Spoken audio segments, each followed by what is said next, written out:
So I was actually planning to start with a guided meditation, but since we had a nice chant, it worked probably good. Everybody's focused and relaxed, hopefully.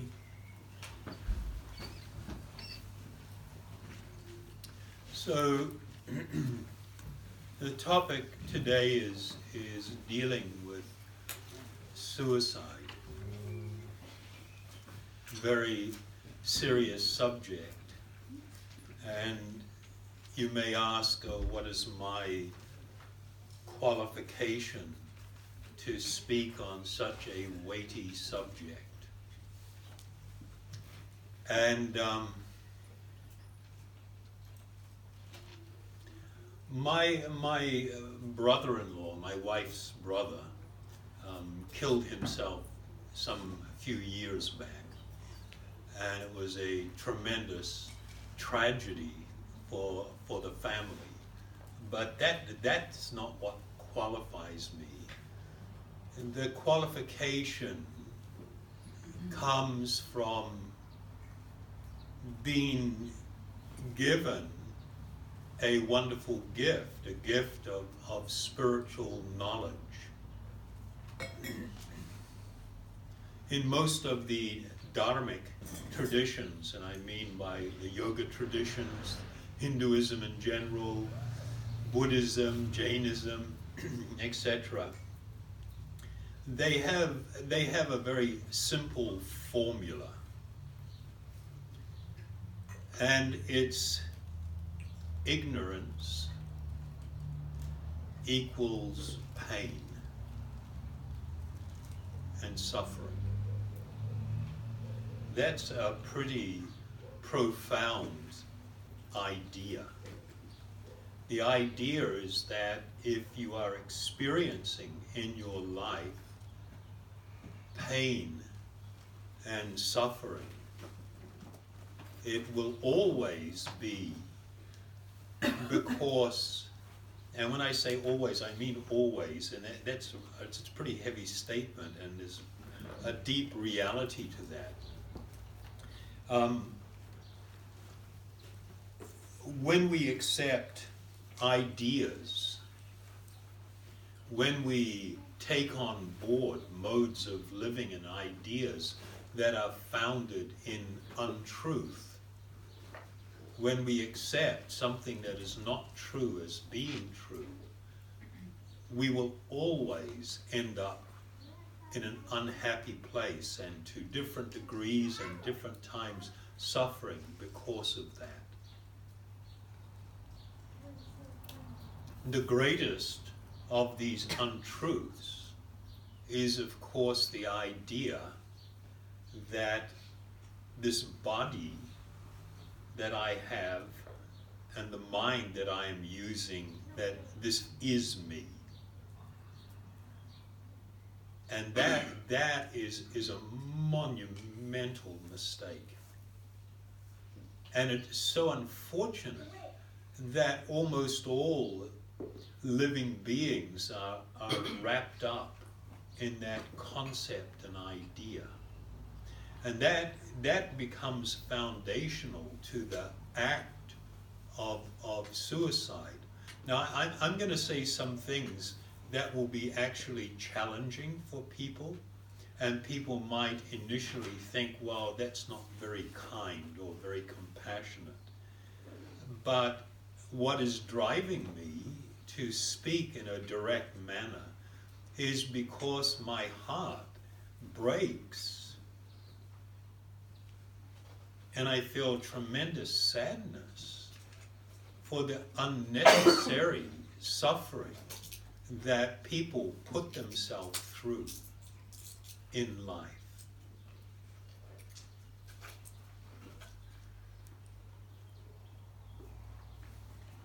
Most of us, unless we have experienced very deep, the deepest pits of depression and despair, can't get our heads around why somebody would do something as radical as attempt to take their life. And it's always because people are feeling such pain. I mean, such deep pain. And they are looking for some relief from this.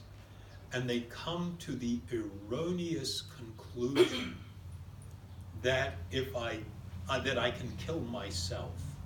And the truth is that you can't. You cannot kill yourself.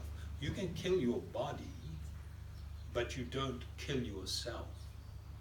People come to this idea, this conclusion, that if I am my body, if I can kill it, then I will be free from all pain and suffering. No, that's not true. That is absolutely not true. And you think it's bad now, it can get worse, I promise.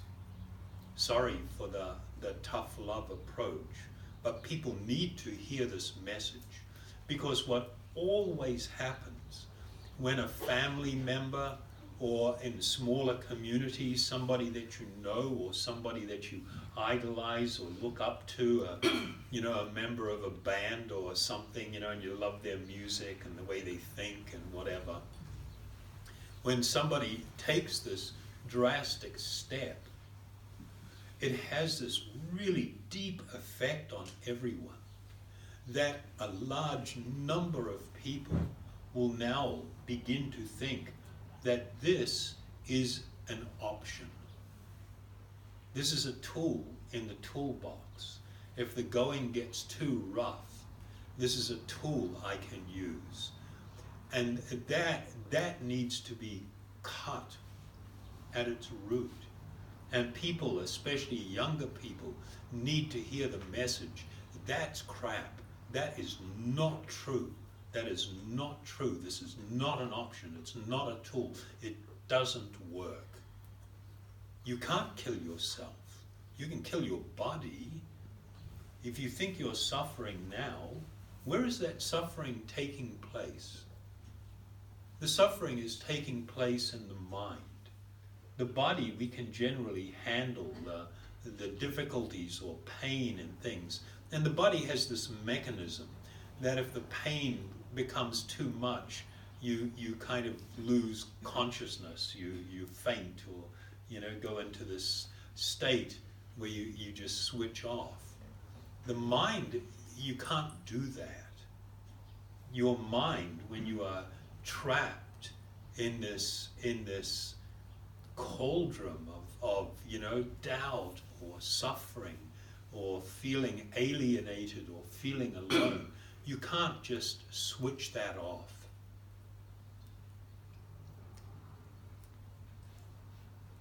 What's the main thing that a person in depression, and I'm using depression as an example because a lot of people experience it, and one of the extreme ways of trying to deal with it, as I said, is the attempt to take your life.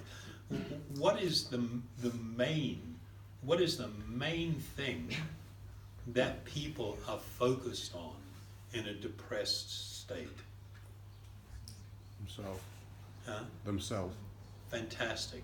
Thank you. Themselves. A person in a depressed state, a person that contemplates suicide, the primary and principal thing that they are absorbed in is, they become actually completely self-centered. You don't see anybody else. You don't see things around you. You don't see the way the world looks. You're just living in this headspace where it's all about me.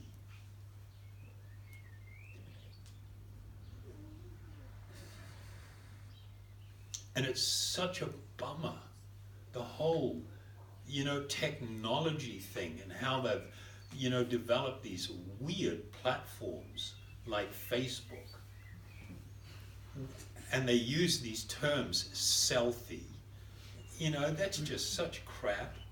That body's not you. That's not you. And everybody's pretending all the time, Nobody rolls over when they wake up in the morning with their hair all matted and a bit of dried saliva on their face, like that reaches for the phone.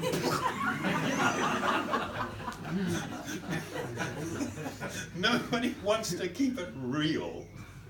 They'll try and do shocking things because that's cool to be shocking.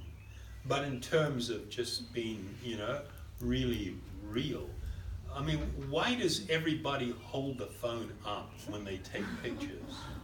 Because it actually makes the face look better. Anybody that's holding up their phone like this to take a picture, you've got a problem. You are weird. I'm sorry. You're living in a la-la land. A la-la land of self-centeredness, where it's all about me. I tell you, when you get, and if you think everything's going well, but it's all about me, you are one step away from deep depression where it's all about me. Because the underlying problem is it's all about me. And the big problem is I don't have a clue who I am. I'm struggling to actually discover who I really am. And I'm putting my body out there as being who I am, and then people are either adoring me or kind of like likes, or they're harassing me because of the way my body looks. All of that stuff is in the same dimension. We think that the likes about how I look is desirable. It is undesirable. If anybody is so superficial that they are relating to you only on the basis of what your body looks like, that is not your friend, not truly. There will come a time when that relationship will cause you problem, because it's based on something superficial and shallow, something that cannot last, something that is temporary. One of the guys that I met in prison, where I do meditation and mindfulness classes, he sort of opened up to me and told me about how he became so desperately sad, and he was so overwhelmed. He'd been in jail for so long, and he was in there for a really crappy crime. It was a sexual related crime with minors. And so there's, a huge amount of shame attached to that whole thing also. But that shame can be a little bit good, but it's often, associated again with this whole self-pity and self-centered thing. So he finally decided he couldn't take it anymore. He's out of here. And so he, took time to scope out an appropriate place where he could commit suicide, and how he would do it. He put a lot of thought into it. Most people do. Most people, not all, but most people do. And then he figured out exactly when he was going to do it, because they're always under scrutiny. There's always somebody looking. So he had to get the right time to be in this, quiet little space, this little area where he could do this thing. And on the day he went there to do it, there was somebody else there in the process of attempting to commit suicide. And you know what his reaction was? Did he cheer the guy on? The answer was no. He didn't cheer him on and encourage him, because he could identify with what that person was going through. He immediately reached out and started telling the person, don't do it. Oh, what an amazing response, because he was just going to do it. And he's telling the guy, don't do it. And he talked the person down and talked them out of it, and helped the guy back to the area where the cells are, and sort of wanted to see he was okay. So I asked him, so what happened to you and your plan? And it kind of it just got pushed to the side. And he eventually went past that phase, that experience. And I said, the big thing the big thing that you experienced was that you were instantly moved from being so self-absorbed to actually thinking about somebody else. And that made a huge difference. When self-centeredness, selfishness, really, self-centeredness is the key driver, you know, that's the underpinning, then the panacea, the cure for that, or something that will instantly affect you, is when you start relating to somebody else. You know, it's really important.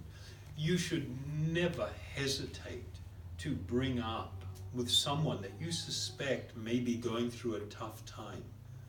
Ask them the question, are you thinking of doing something kind of extreme? Are you thinking of hurting yourself or trying to end it? There is this fallacy, and this is talked about by the leading authorities on it. There is this fallacy that if somebody is in a depressed state and you ask them, are you considering trying to end it, that will put the idea in their head. They say that's complete nonsense. All the research shows that that's not the case. That when you reach out to someone and ask them that question, it is often, not always, but often, a relief. It's like that person, you know, is seeing me. That person's relating to me and what I'm going through. And they feel like they can sort of talk. And if you are not able or qualified or capable to help somebody out of that situation, it creates the opportunity to talk about getting some help and advice, some direction, and seeking, you know, on their behalf, some professional help to help somebody in these situations. So, you know, one should not be hesitant to ask people about it.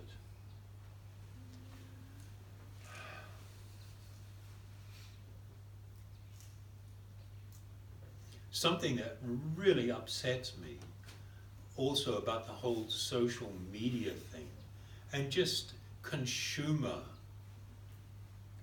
consciousness is this crappy messaging that there is some great perfect life to be lived in this world, free from difficulty, where everything is beautiful and wonderful, where all relationships are perfect, where the perfect love is all there just to be had, the perfect look. That's just a lie. That's a monumental lie. It's not true. Life is tough. Life is difficult. We spend a lot of it just in blang, you know, not that big a deal, and some occasional yay, and then often, oh my God. That is the nature. You can't change it. And the wishful thinking that there is some great perfect thing out there in this world for me to achieve is actually a really bad message. Because then when people buy into that and they think it's possible, then they start developing the idea, oh, all these other people are so happy, they're so perfect, their lives are so nice, except for mine. That is a common idea amongst people that become very depressed and consider or contemplate or attempt suicide or engage in other forms of self-harm. You know, I mentioned my wife's brother committed suicide. She has quite a large family, 10 brothers and sisters. And he was like the second youngest. And if you looked at this guy, it's just like he's got everything going for him. He was like incredibly handsome, I mean really handsome, and buff, you know, really strong body. He had a bubbly personality. He was Mr. Personality. Get along with everybody. Everybody liked him. He was really into scuba diving. You know, he's from the Philippines, so it's a great place to do that, but he'd go to Hawaii a lot and, you know, free dive and stuff. And he was very wealthy. He had everything that you could ask for. And in a country like the Philippines, probably, I would say maybe about 50% of the population would let you amputate their left hand in exchange for his life. You know, yeah, I can live without that, give me that stuff. And that's all based on the idea that if I get all the stuff, including the looks and the popularity and everything, that somehow my life will be perfect and happy. My God, his life was so unhappy that he ended up shooting himself. I mean, that's violent, that's heavy. That really took some, you know, time to consider and to contemplate on. And he did have that idea that everybody else was actually really happy. And everybody else's relationships were wonderful. And mine is not. And I'm so unhappy, I'm trying so hard. And nothing fills me up. Nothing gives me what I'm looking for. And instead of just accepting that this is actually the nature of life in this world, there's a lot of tough stuff to deal with. And everything is not perfect. And if you want to have a good life, it requires work. It requires looking at things in a very realistic way. It requires compassion, that you actually learn to care about others. Because when you start putting others on an equal platform, or sometimes higher platform, even better, than yourself and your own needs and desires and demands, you'll be in a lot better shape. You'll be fundamentally happier than living a life that's all just, you know, focused on me. And so what's happening now, we've had in the last 5 years or 6 years a rise in depression amongst young people. It's like shot up by about 56% in the developed world.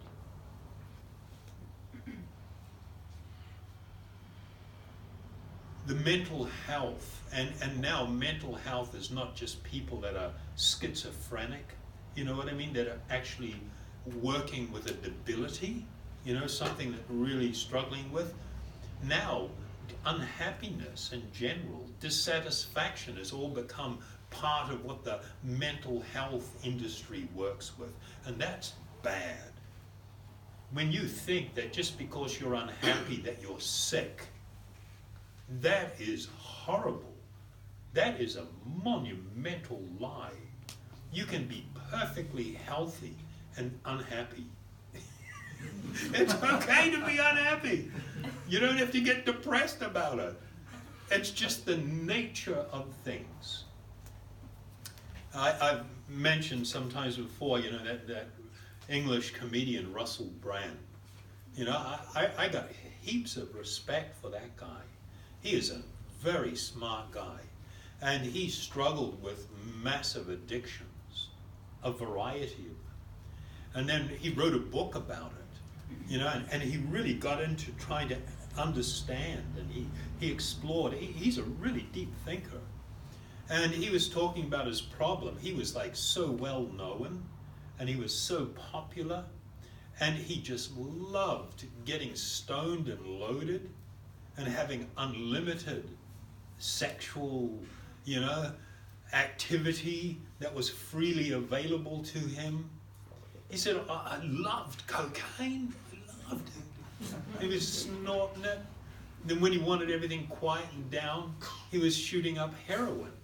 I mean, it's just like, whoa, you know, you've got a heroin addiction and you're doing cocaine, and in between you're downing vast amounts of alcohol just to get you through the day. And of course, any time he wanted, you know, to enjoy any sexual activity, it was just like, it was just so readily available to him, given the money he had, the popularity, you know, who he was. And he goes, you know, and he said he discovered that there is a big difference between the pleasuring the senses and happiness. They're not the same thing. That you can be experiencing unlimited stimulation of the senses and experiencing sensual pleasure like continuously and be suicidal. It's like, what's with that? And the big bummer is that, you know, in the consumer world, everybody that's messaging you, everybody is trying to sell you something. And what they're trying to sell you is happiness. Everybody associates products and services and stuff with happiness. If you just get this, if you just do this, you'll be happy. If you have this experience, you'll be happy. No, you won't. You'll be stimulated and you'll feel sensual pleasure, but that won't make you happy. It won't make you happy because you are an eternal spiritual being. And it doesn't matter what you do to your body, that is not going to fill you up inside. And so we've got this messaging out there, and everybody has become so weak-minded because of this constant messaging that we're all buying into these ideas that this is where I can find happiness, this is where I can find fulfillment, it is possible to have the perfect life, to be perfectly happy and everything's going to be fine. Bullshit. It's not true. It's absolutely not true. That messaging is corrosive and damaging, and it's made it so that now older people don't know how to deal with all the kids. The kids have become so fragile, and so easily hurt. Somebody didn't like me, or they said something bad to me on social messaging. Get over it.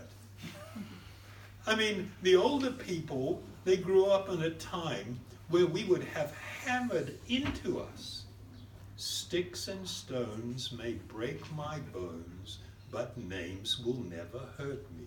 I need to challenge you there. Huh? Thank you. I need to challenge you because I think you're coming from an assumption about what is driving suicide. And I think, yes, it's one story. For some people, this may be the story. But for others, there may be situations at home, they may have been abused, there may be a myriad of different stories, different narratives that drive hopelessness. Hopelessness can come from a myriad of different places, and I feel you're a little bit, taking it a little bit, I think it's a bit harsh to say sticks and stones may break my bones, words may never hurt you. In fact, words can be deeply, deeply hurtful, much more hurtful than physical violence. As a person who's experienced family violence, I didn't experience physical violence until I left the guy, because what I was experiencing every day was psychological violence. So I can speak as a survivor of family violence that there are a number of things that can be very, very painful. And yes, social media is one story. It is not the only story, and I just feel that when you're talking in a very sensitive topic about suicide, that you need to be aware there are other narratives and there are other drivers. And so that's just what I wanted to share. Well, thank you very much for courageously speaking up. And what you said is absolutely true. There's no denying that. One of the big challenges, of course, is trying to address a subject in such a short period of time. I do also work with some trusts in Auckland, and we do mindfulness and meditation programs for victims of domestic violence and sexual abuse and other forms of violence. So I am completely accepting what you are saying, and I know that, and as I mentioned in the beginning, some of the things that I'm saying may seem to be harsh and may seem to be not really addressing things. But if we spend sufficient time to actually explore these things, then most people will find them to be helpful. But I totally agree with you. I mean, when I use that statement, and I mean, people have been making this statement for a few hundred years. It was something that society openly embraced, spoke about. And it was very much focused on to put it in a context, children in the play yard at school. What you are speaking of is something that is so painful and difficult that when a person in a position of more power utilizes it to deride and control and manipulate somebody else. And I do completely agree with the reality that there are a number of drivers at a certain level that may promote the idea of suicide as being an option. And so it's necessary that when we address the subject and we think about these things, that we don't take them in a superficial way. You have to listen to the ideas that are being spoken about and discover for yourself how they might be applicable in your own life.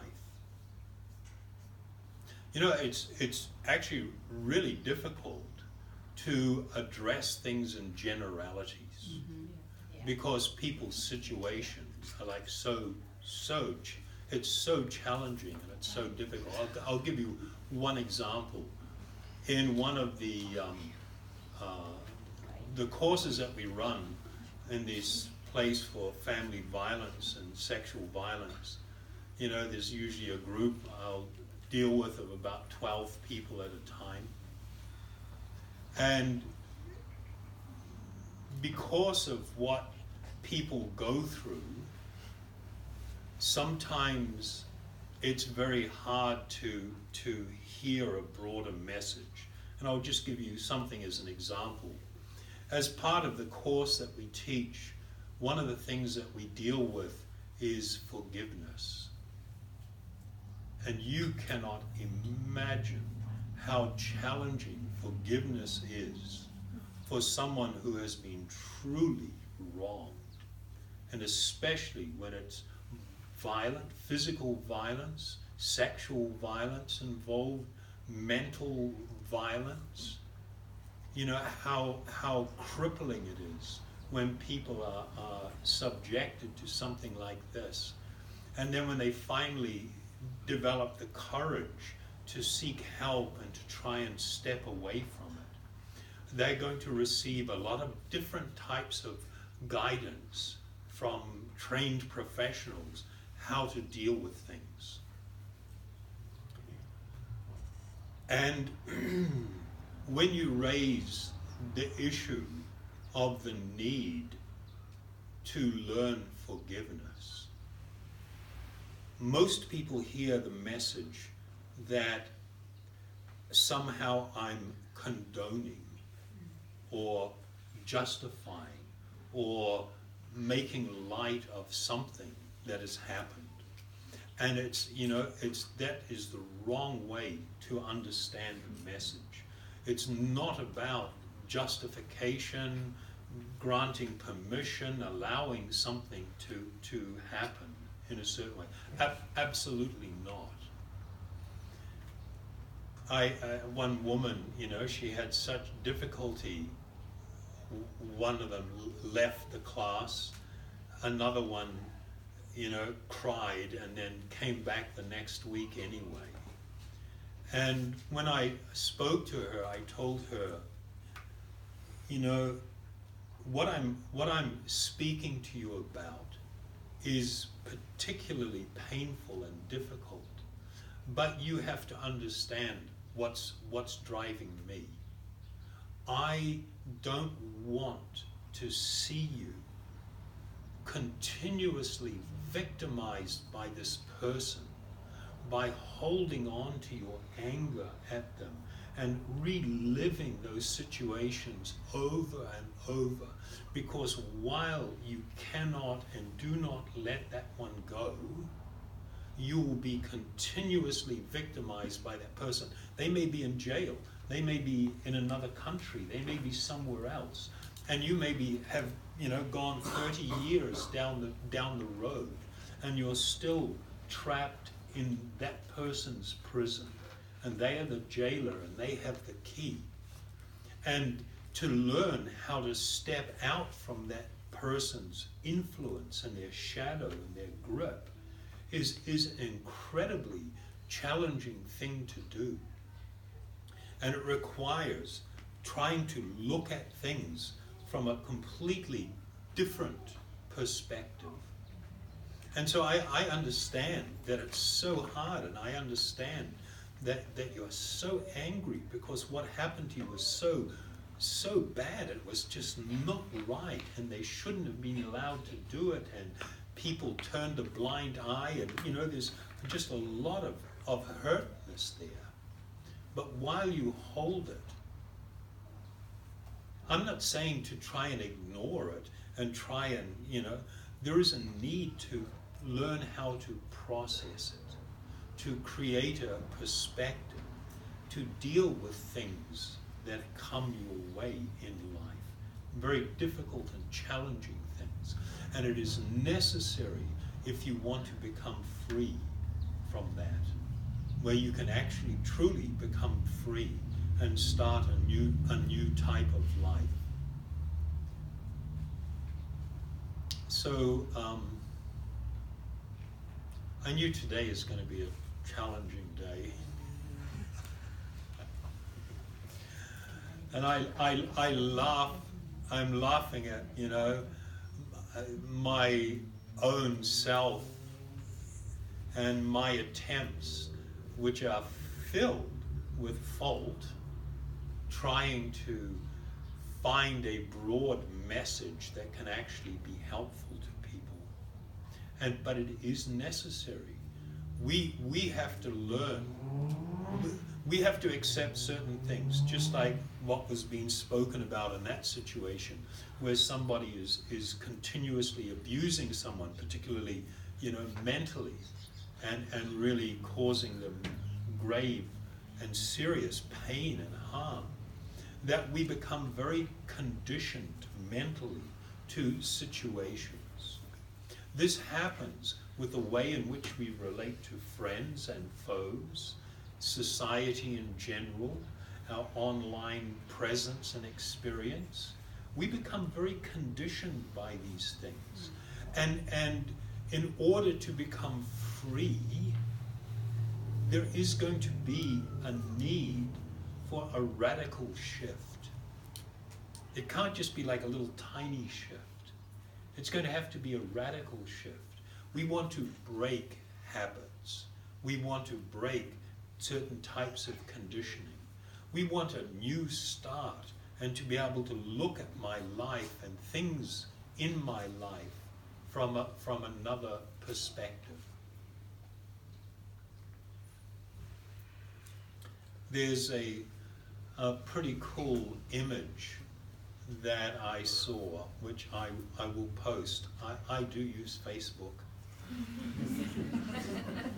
I don't engage in any banter. I'm not into it.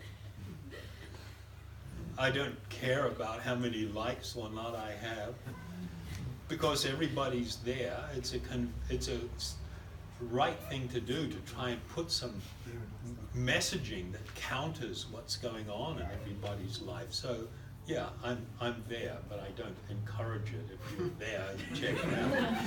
Yeah. I think there's one point to make. I mean, it's generationally, the main causes are so different, and now the suicide rate between 10 to 14-year-old in the past 10 years is 300% up.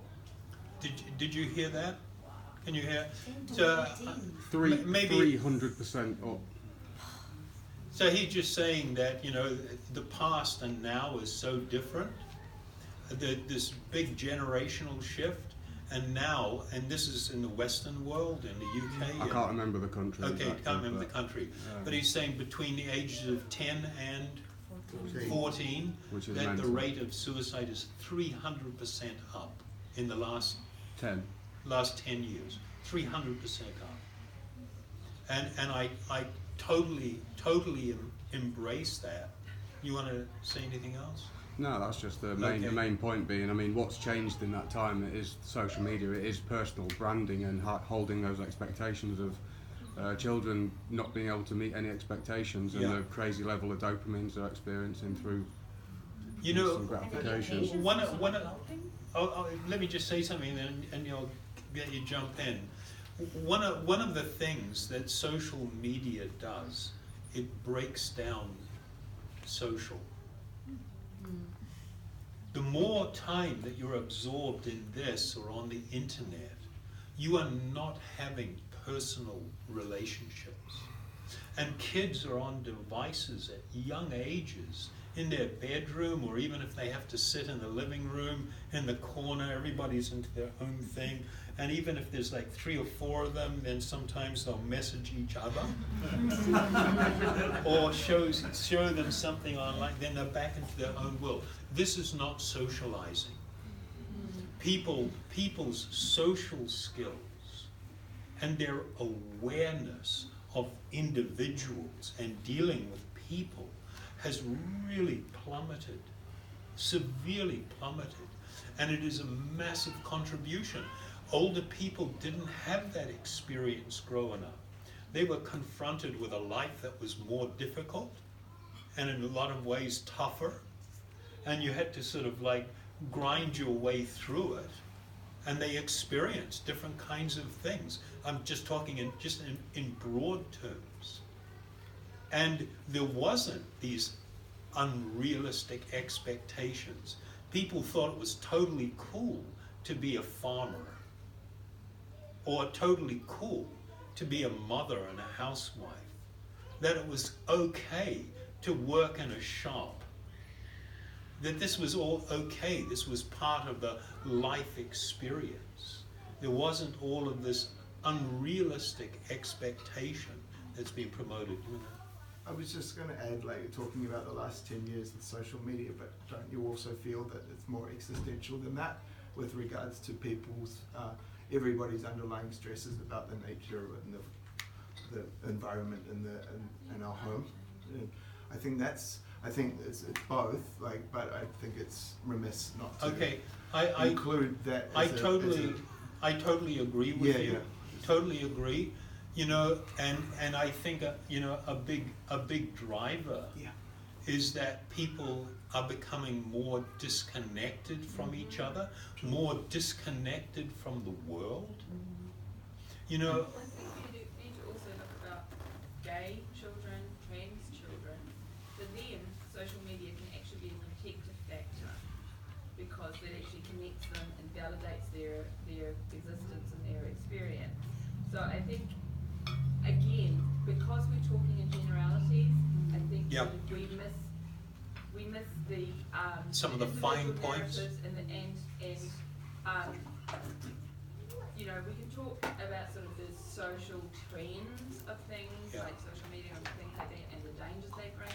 But when you're actually talking about individual stories of individual people, and if there are people here who have experienced family members who have suicided, that sort of thing, just hearing general stories won't necessarily answer your questions. Yep.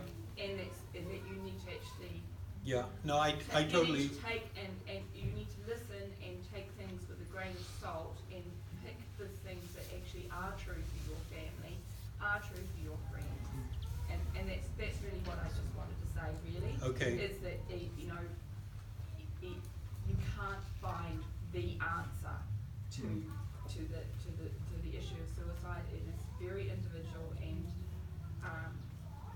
that is why we're really careful talking about it and try and speak from our own experience. So if anyone, I'll just put my hand up as someone who has had children who've expressed suicidal ideation, I have experienced suicidal ideation myself, so if anyone wants to talk to me, you can. I'm not an expert, but if you want to hear, if you want to talk to someone who has been there, then I can do that. Yeah. Thank you very much for that.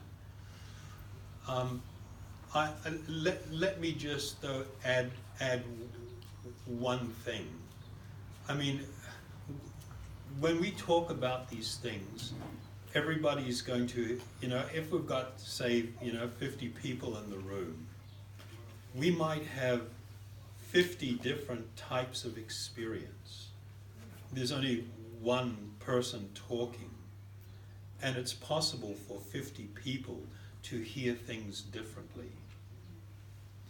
And what I'm going to go with here is that while bullying, and the consciousness of I'm right and everybody's wrong, I know what's going on, I've got it together, and if you are different than me, you're fit to be bullied or picked on, is just a horrific message and idea. At the same time, the message that if I can somehow alter something externally, that is going to make me fulfilled. Please, if you want to try something different, and I'm probably going to get a whole bunch of hate messages from this. I'm really saddened by the difficulty that transgender people, which has become now a big focus in the world, what they go through and what they have to go through. But I think it's so important to have the message that you may seek to change your gender. Don't expect your life now to become perfect. Doesn't matter what you do in that arena, you are going to be faced with the challenges, the realities of life that everybody, maybe that's an additional thing that's added on, but there is no, completely perfect experience. The nature of the material world is that it is limited, that there are constraints, it's not unlimited. There is no perfection here. in the way that people idealize perfection. If only I could do this, if only I could experience that, if only I could achieve that, then somehow my life will become perfect.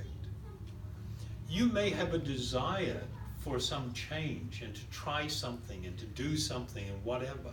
That's your choice and your freedom. And you shouldn't be bullied about, choices and things that you make. But please don't embrace the idea that it will make me perfect, because it won't. And something that's not discussed, unfortunately, is the statistics connected with people that go through these types of experience, and the rates of suicide amongst them, not just from the bullying, but from the utter disappointment that comes with it as well. Don't have unrealistic expectations of the world. You must root your ideas of self and everything in your spiritual being, not in the external covering. When you have that as a foundational thing, you will find a strength and an ability to take on adversity, even something that you've suffered for years and years. You will find a new strength to actually begin to stand up and to try and break through, our conditioning.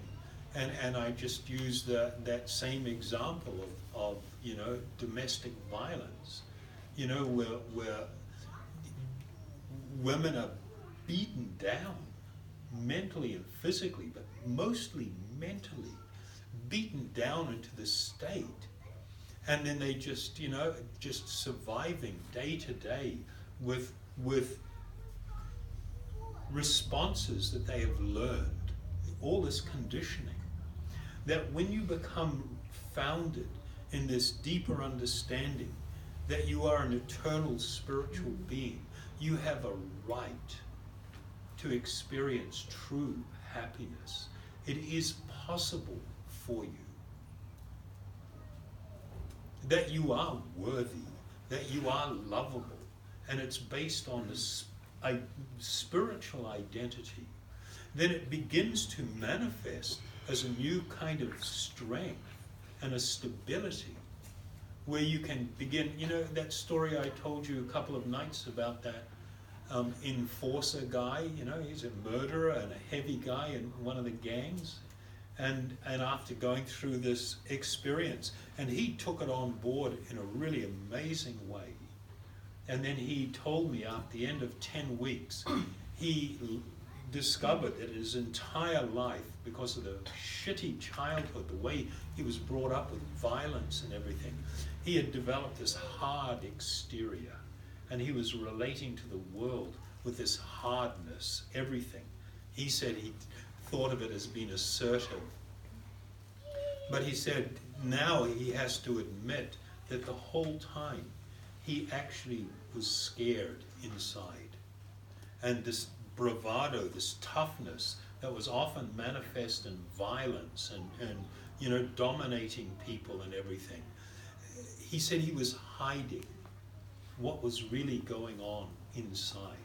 And as a result of this new understanding, he said he learned that he needed to become so strong inside, discovering who he really was, that he could now deal with the world in a very soft way, with a soft exterior, because he wasn't afraid of being hurt. He wasn't afraid of what people might think.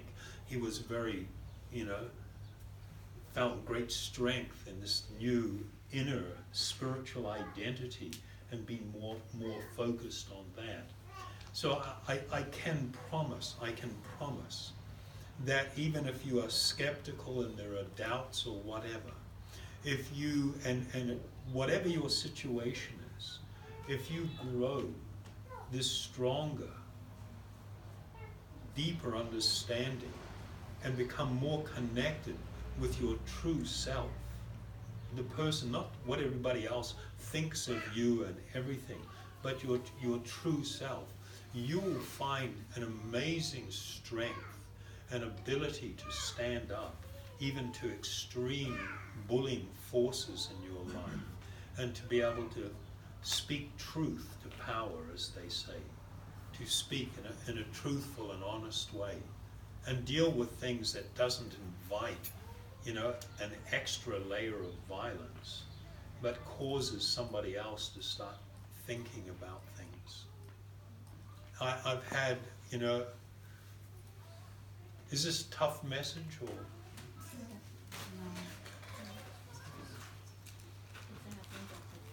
Huh? It's a happening topic. And it's so, for me, the biggest rewards are when you see people that have actually faced incredible adversity and violence and things that, a lot of us can't even comprehend. And they actually begin to grow legs to stand on. And they find that they can actually begin to plant their feet firmly, that they can begin to deal with people, even their tormentors, with a new strength and in such a wonderful way that they actually begin to break all the shackles and things that were holding them. They find a new way to process things in their life. And they become incredibly hopeful that in spite of everything that has happened to me in the past, I am hopeful about the future. And that hopefulness is not based on an unrealistic expectation. It's founded on a deep spiritual reality. So I'll ask if there's any questions, but before addressing that, sitting here and talking about a subject like this is incredibly challenging. And I am filled with imperfections and defects in my own character and my own understanding. And so, I ask forgiveness from those who I may not be able to share clearly enough what it is that I'm trying to give, because I know that what I am trying to give is a genuine solution to many of these problems. It's not a simple thing, it's not superficial, it's really deep and it's really profound. And it requires courage that somebody, even in a broken condition, the courage to say, okay, I'll try it. What do I need to do? And begin to actually apply, begin to take the first, even unsure steps in this journey, on this path. I know what the outcome will be. Okay? So anybody I might have offended in speaking, it was definitely not my intention. It's a really difficult subject. The difficulty is not for me so much the answer, but the fact that everybody is in a uniquely different situation, and everybody's going to be hearing things a little bit differently. And how am I going to present the message in a way that's sort of like applicable to everybody? I can't. What I can do is aim at the largest and lowest common denominator, the thing that's going to touch the vast majority of people, and hope that others who will hear it and even be unhappy take it away and actually contemplate upon it, because I promise you that there is a gem here. There's a key to unlock the shackles and to bring some change. Yeah, James. Yeah, I just wanted to say something. I lost my best friend, I've got two best friends. I lost one of them to suicide in 2013. You want to just come here so because people in the back can't hear you, and it's important what you have to share. Yeah, in 2013 I lost one of my best and dearest friends to suicide. I spent so much time with him and I didn't know anything about how he was feeling, and it was an absolute shock. Since then I've learned so much about, you know, the way people are behaving, and if it's happened to you, you have so much power and responsibility in the future to help people. Since then I've had about 9 more friends take their own life. I come from a circle where, you know, there's a lot of drug addiction and there's a lot of hopelessness, and yeah, no, it's really difficult. What I do know is, I mean, it's hard when you get specific, when you're talking about specific things, you know, talking about Facebook branding and verbal physical abuse. There's one thing, I mean, everybody's got the same thing in common, no matter what. The thing that's underlying all these things is separation, shame and fear. You know, when these things are present, especially shame's the hardest one, you know, when you feel ashamed of something, that will require talking to someone with professional knowledge and, you know, really uncovering that. It's going to be really painful and you're going to get triggered and angry, and to get through that's not going to be easy. But naturally, these all cause you to be self-centered by nature, and I know I suffered with anxiety for quite a long time, and all you get into that point is where you're thinking about yourself, and it's not your fault that you're like that either, you know, you're so triggered by things and it's so painful. Naturally, when you become like that, you stop socialising, you stop being of service to other people. I've been looking for a solution, you know, like a general way of sort of a way out of all of this stuff, and you know, it's the complete opposite of disconnection. The only way I find that I can actually get myself out of this is think, like, how can I be of service to other people? I put myself out there. Anyone who's suicidal, I say, please, you know, you might be a burden to some people, but I am so happy to talk to anybody who is. You know, if you are, I'm happy to talk about it, because, you know, it's just like normal for me. It's a pleasure to do it. You know, honestly, you know, it's a way that I feel I can be of service to people, because it's a gift that I've been given. In every case of everybody who spoke to me, they're still here. You know, so if you do reach out and you do talk about it, you're probably going to be fine. And if you've experienced it, you can be there for people too. So I really think that, you know, getting yourself out of that self-centeredness is stop thinking about how I am and just think, how can I be of service to other people? And you look at that in every religion in the world, it's based around service, isn't it? You know, the idea of Bhakti Yoga and what you do is how you're of service of God. And if you're serving that idea, that's everything, isn't it?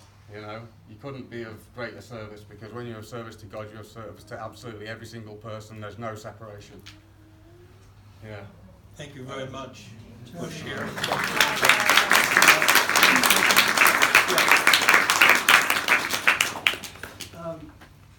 You know, I asked Acharya to come and speak here today, along with George at the back here, because I came down here some weeks ago and I drove past the golf course, and there was this massive number of people, which I didn't realise they were at a funeral. I don't come here that often. I have some land in Wentworth, not a house. But I went to a shop in town, and town seemed to be deserted. And I said to somebody, "What's going on?" I said, "Oh, there's a funeral." And I said, "Oh yeah." I said, "There's a lot of people at it," because the cars were parked on both sides of the road, coming from the golf course. And I said, "What happened?" I said, "Well, she said a young lady had taken a wife and she had 2 children." And I said, "Well, that's so really sad. I'm really sorry to hear that." And I knew we do this yoga retreat here in Whangamata 3 times a year. We do it at Easter, Labour weekend, and anniversary weekend. Done it for the last couple of years. And so I thought, well, gosh, this is a terrible thing. And I spoke to a couple of other people, and they told me there'd been 6 suicides in the Whangamata region in the last 6 months, which is very, very sad. And so then I mentioned it to George, who was away, and I asked Acharya if he would speak about this subject. I come from an experience of suicide, of intense reality. I know some of you may have had some experiences. I've seen people physically kill themselves in front of me. I understand. I've talked people out of it. I did 12 years in a federal prison in the United States. I saw the worst part of life, and I saw people that I talked to and that followed a spiritual path gradually grow from utter and complete desperation, where they lost everything, to becoming happy and kind and loving human beings. I introduced people to this process that we teach of mantra meditation, spiritual realization, of understanding you are not this body, you're a spirit. And just with that, I saw guys that are facing life sentences. They lost everything. They lost their wives, their children, and their life. And in some cases, guys that were going to get killed. I was in a federal penitentiary for some time. I was in a county jail in New York State. It's horrific. And I know what helped the guys that I spoke to, and many of the others. They turned to spiritual practices, and the things that were so bad on the surface, their wives leaving them being away from their children, not being able to provide, and facing the terrible experience of Groundhog Day for the rest of your life, getting up in the morning and being told what to do every day, not being able to even go outside in one place I was in for 8 years. So please, don't think that we come here lightly today, that we think we know all the answers. But one answer is that if you practice spiritual life, if you practice meditation, and you practice your self-realization and come to the realization that you are not your body, and you develop a daily practice, whatever you're dealing with in life will get easier, because you have a firm foundation for your eternal life. So I came out of it. I'm leading what I believe to be a productive life now, and I'm trying to help others in the community as I know best, which is sharing this wonderful practice that helped me survive, because I was suicidal. So I just wanted to share that with you. Awesome. We're not standing here basing our stuff on a bunch of airy-fairy ideas. This is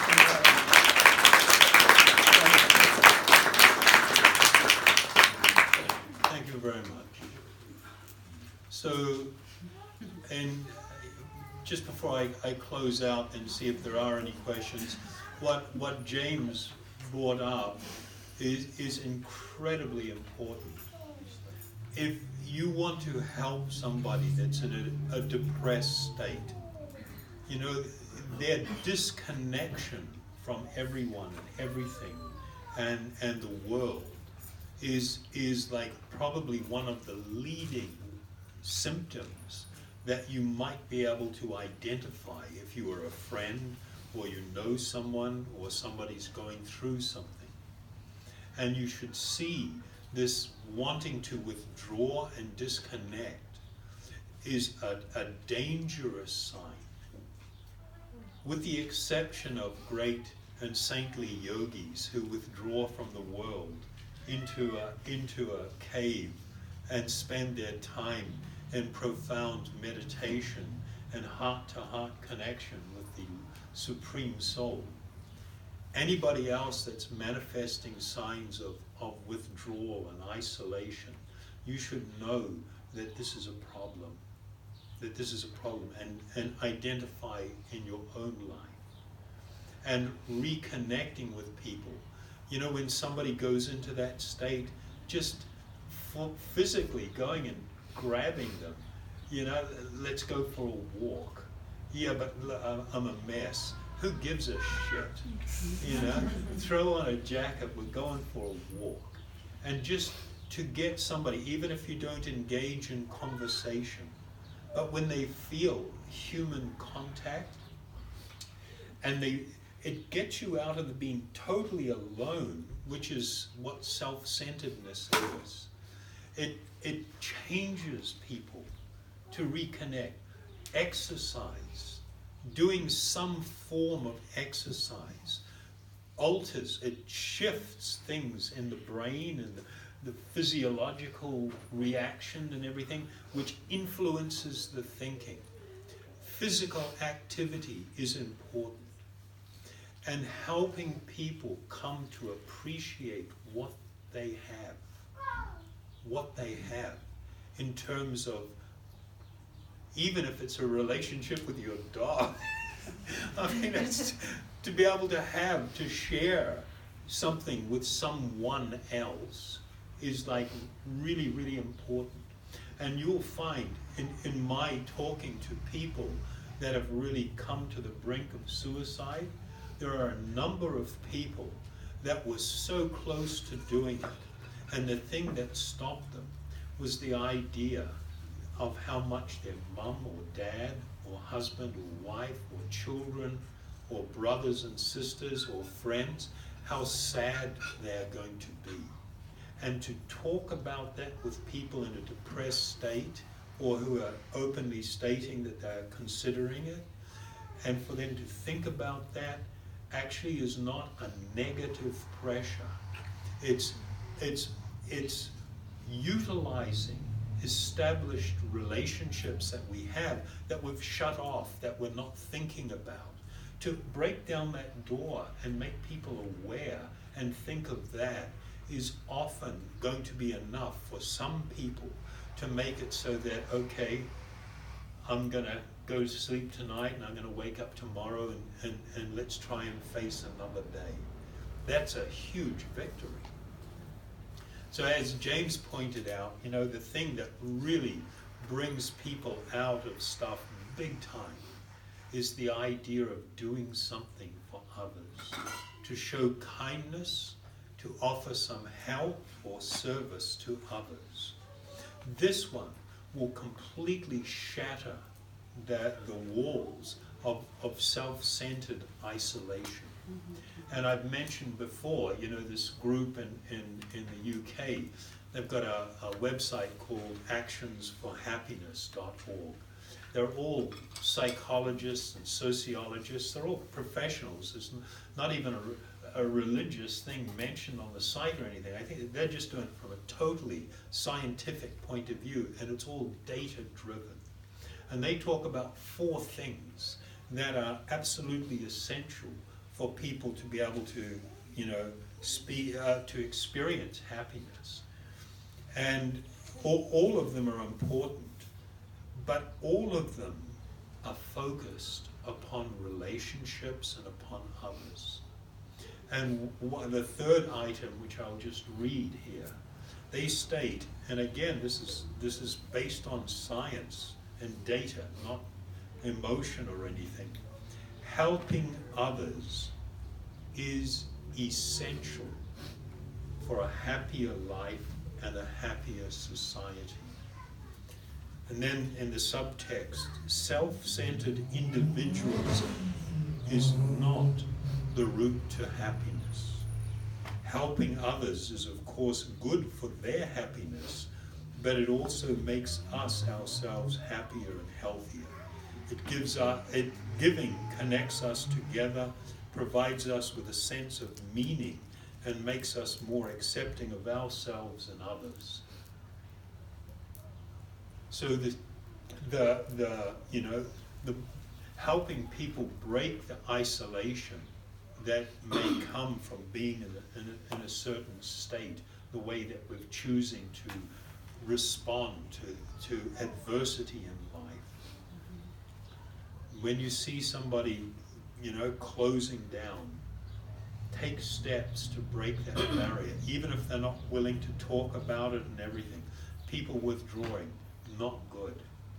Become active, experience relationship, think a little bit about or help think about things that are important. I mean, my friends may be horrible. There was this one just recently in Auckland where it happened like so suddenly, where a guy was so severely bullied, but there's been a whole history of things that in front of these guys that were picking on him, it wasn't on social media, it was in person, that he was actually crying. Then he went and climbed up a crane on a construction site and jumped. You know, it's just like, but there will be signs, and of course it's so painful. I mean, in my own life, to have connection with people that were really isolated, and the fact that I don't see it, and I don't pick up on it, you know, it's not something to beat yourself up about, but learn from that. Learn to become more sensitive, become more caring, and small things that you do can make an enormous difference. Enormous difference. Yeah, can I just say one Yeah. thing? James mentioned shame, and shame is why people hesitate.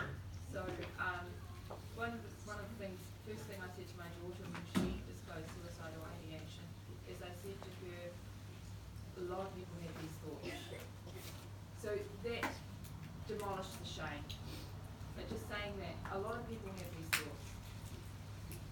And then I asked her, well, do you have any plans? And she said no. Okay, so I was okay. She was young. Her thoughts hadn't turned into plans. So that's one thing you can say if someone discloses suicidal ideation to you, is just to demolish that shame, to say, well, you know, a lot of people think like this at times. However, because it's a really serious thing to think, I need to find out more. I need to find out how serious you are. Have you been thinking about this? Have you thought of how you're going to do it? If they've got to that point, then yeah, it's really serious and you need immediate Intervention, professional help. But if it's just a kind of fleeting thought, then you know, it's well, of course it's really serious and you need to take it seriously. But yeah, it's really important just to demolish that shame, because it's the shame that stops people disclosing, that stops people will hide their suicidal ideation from everyone. People sometimes may be depressed and then they get happier and everyone thinks they've recovered. No, they haven't recovered. They thought of the way they're going to commit suicide.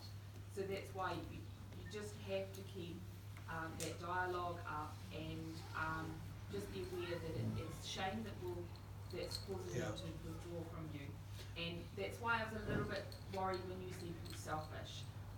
Suicide is never selfish. It's self-centered, and also guilt tripping about the people that are going to be sad when you die may not work for everybody. I agree. Because a lot of us feel a huge amount of shame and guilt around how other people are going to be feeling. So you have to be very careful with that. Can I say, you know, and I'm sorry if it came across as guilt tripping, the idea of people that are going to be sad if you do this is more about Some people won't be aware of that. yeah, they just won't be aware of it. but it's more about the fact that people actually care about you. Yeah, exactly. I mean, deeply, to the point that their lives may become devastated. They care that much for you, and which needs to be when you're in a there. one-to-one conversation with Yeah. the person who's in front of you, you're able to gauge it. You're able to work out what they're responding to. Yeah. And what's going to work. So it's a lot easier than it actually sounds. Yep. It's actually very, very simple and very, very easy Yeah. to talk someone out of suicide. It's just when you're there face to face, it becomes so simple because you've just got a person in front of you, you're responding to them, they're responding to you. It's just a dialogue. It's just a conversation like any other conversation. And I think we have to demolish the mystique around it as well, and it's just communication like any other communication, but it is really important communication because shame is what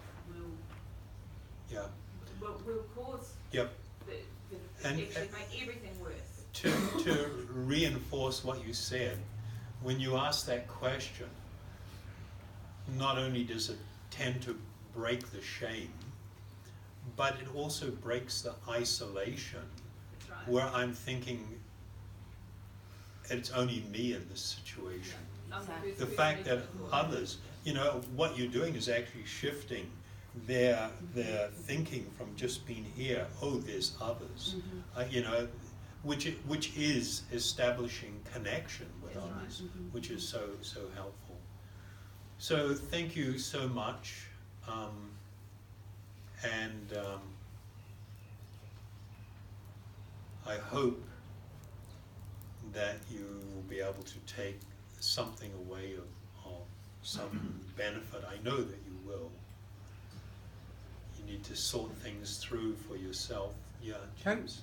Now we've talked all about that, and can you talk about the spiritual process which people can move towards and embark on to drive all this out of our lives? You know, because yeah. I don't know that we have enough time. Yeah, I mean, we don't, but you know, just maybe Come tonight. later this evening. Yeah. Later this evening, because people need some direction. Absolutely. You know, it really does take time. It took me many years for everything to actually really fall into place.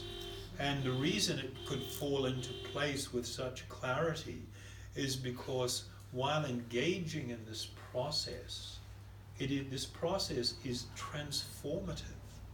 It brings a clarity to things, and it sort of takes you out of sort of mindsets to start looking at things in a broader and broader way. So let's just have a little chant. And thank you so much for coming along. And You're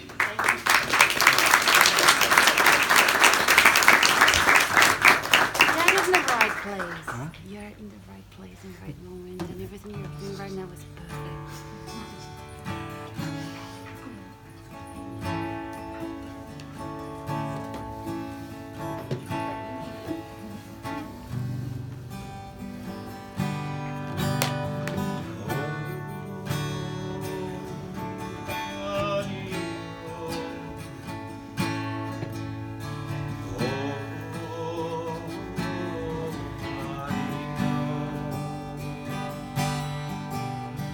oh,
Scout Hall from 7:15, so you're welcome to come along there.